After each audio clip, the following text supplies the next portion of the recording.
at this time, Michael Jordan has like a pristine reputation, in the eyes of the mainstream public. But there's books that come out. The first notable book was The Jordan Rules by author Sam Smith, and basically Sam Smith had some intel from teammates or coaches within the Bulls that no one knows for sure. Some people thought it might have been Horace Grant. B.J. Armstrong said it had to have been other people as well. Coalition of snitches. Yeah, coalition of snitches that basically were telling him that Michael Jordan's a bully. He's punching people in practice. So it kind of like tore down that reputation a little bit, his Golden Boy reputation, and exposed a more sinister side of Jordan that the mainstream public has not yet heard of, right? He's a bit of an a-hole. I mean, it is what it is. Yeah, that's basically what's happening. So that's one book, right? And then another book comes out about him straight up gambling. It's like Michael and Me gambling. Bro, that cover, I'm about to try to pull that cover and that title was so awful.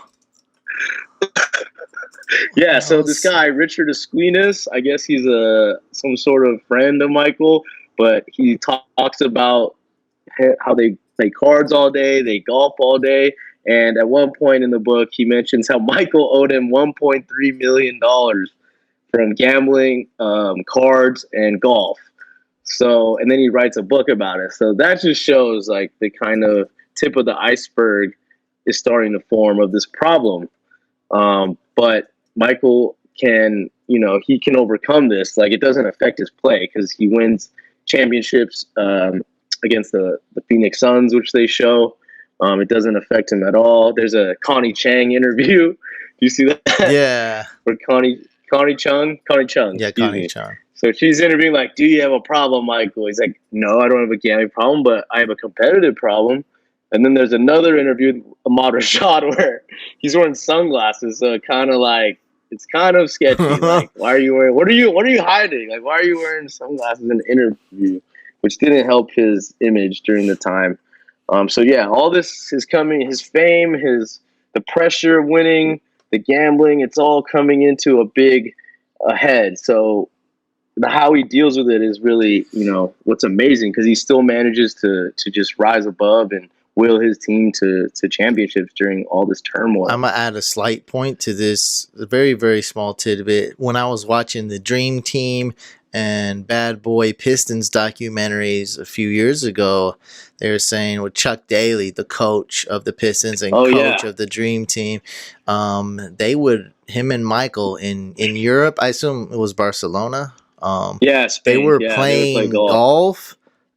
He would wake up 5 a.m. whatever, and they play golf for hours and hours and hours and just wouldn't stop. And so he would get little to no sleep, and then go and still whoop all the international Olympic players to just destroy him. So he was just that good. But that's kind of, if you're in the Olympics, you're not even sleeping just to play golf and gamble and whatnot. That's, I don't know, it's pretty crazy. So that does add that, certain type of side. He cannot turn off this competitiveness.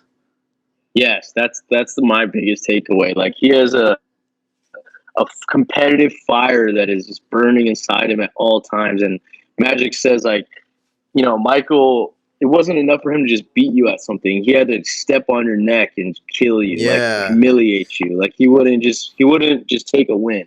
Like, he had to humiliate the people that he played against, which I'm sure would just rub people the wrong way, but that's kind of what made him great. And supposedly that's why he didn't want to show the Reebok symbol, just because how competitive he is. Oh, that's his, that's his brand, that's his partnership. And so I'm not showing the Reebok symbol, so I'm going to findangle my way out of this by putting an American flag over the Reebok symbol. It's like one of those corny movies where they're like, hit the brake, and then the dude like pulls the lever and the lever's broken and it's like in his hand. That's Jordan's competitive switch. He can never shut it off. It's just non-existent. He's 24/7, whether it be the Nike, whether it be golf, whether it be $1 blackjack. It was always on. So I'm thinking episode 7, they may talk about the big one, the conspiracy we're talking about. Yeah, it's one thing. I mean, his pettiness level was at 100 for sure. Competitiveness and pettiness was at an all-time high at this time. And, I was just thinking, like, there's so many stars, like legends that would have won a title. Like Charles Barkley probably would have won. Stockton, Patrick Malone, Ewing, one of my favorite players, probably would have got one championship. Patrick Ewing, Reggie Miller, they all would have won if it wasn't for Michael Jordan. Yeah, so it's amazing his competitiveness. Was able to deny many Hall of Fame players a championship. Yeah, that's 6 rings, right? So you gotta, let's just say, out of those 6 rings, four different teams would have won. Let's just say. That's yeah, they kind of blocked that from happening. By the way, I got the book. There's like no images of this thing, but I found one like crappy image for those of you that are looking at this book and just may not remember, because I'm a graphic designer, so it's like it's entrenched in my head how bad it is. The text, if you can kind of see, is gold. So it's gold text, Michael and me, pretty bad font.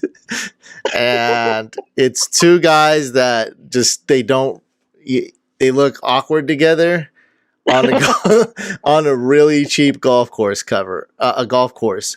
And I don't know if that's even a golf course to me. I think it's just maybe they putt there for practice, but that doesn't even look like a golf course. It's so bad, and that's the book right there. Imagine owing that guy $1.3 million. Wait, who owed? Oh, my MJ owed this guy $1.3 million. Yeah. Now that's real money. Okay, by the way, that's a lot. Yeah, that's real money. So that even for that time. That's a lot for even Michael Jordan. That's a lot. Yes. Oh man. So he probably was like, yeah, you can print this book, but you got to cut the debt in half at least. I'm sure there was some sort of agreement made, because this book should not have been published. Under any circumstances. It's so bad. So what do you think they did they take this photo for the book, or was this a photo? I think this was a photo they had. This is a photo. This is a normal photo they had, and he used it. They put it on the cover. He's like, it's the only photo I have with. It's the only photo I got. With on a disposable camera. Yeah, they probably just took it. It's so ugly because it's like, it's a Mike. Can I get a picture? He's like, okay. And then the dude uses it for the cover. Our gambling addiction, my cry for help. That's what it says right up there. I gotta buy this book. How much is this book? I don't know. It's on Amazon. Oh, it's on Amazon for $45.